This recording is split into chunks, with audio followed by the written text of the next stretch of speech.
The Legend of Ghostface, the Woodsboro Killer. The legend of the Woodsboro Killer Ghostface starts with Billy and Stu. Billy was Sydney's boyfriend. Sydney's mother was butchered 1 year previous to the original murders. Stu was the boyfriend of Sydney's friend Tatum.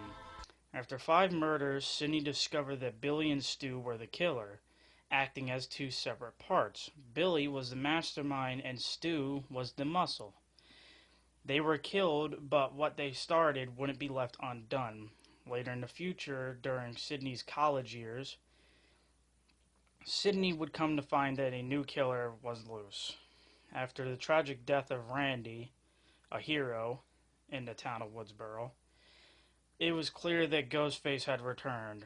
After the deaths of 8 people, the killer turned out to be a movie club student named Mick and Billy's mother, who was exacting revenge. Miss Loomis killed her partner Mick, then was killed by Sydney and Gail Weathers from the first murders. Unfortunately, this was the beginning of a very tragic life for Sydney. Someone will always be Ghostface, and she will never escape it.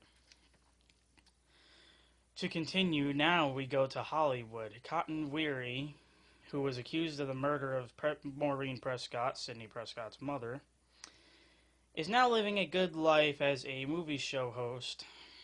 But when he gets murdered, this starts a new string of murders. This time, Ghostface goes to Hollywood, and he had stepped up his game.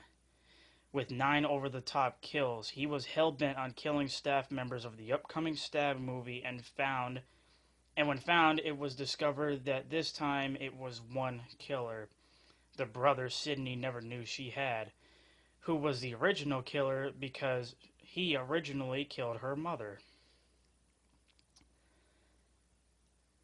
After a gruesome brother versus sister death match, Sydney and Dewey from the first 2 murder sprees killed him. It was thought to be over, but a decade later, Ghostface was back for more blood than ever, with far more gruesome kills than before, and this time he was making the movie, recording all 10 murders. The killers were Sydney's cousin and her boyfriend Charlie.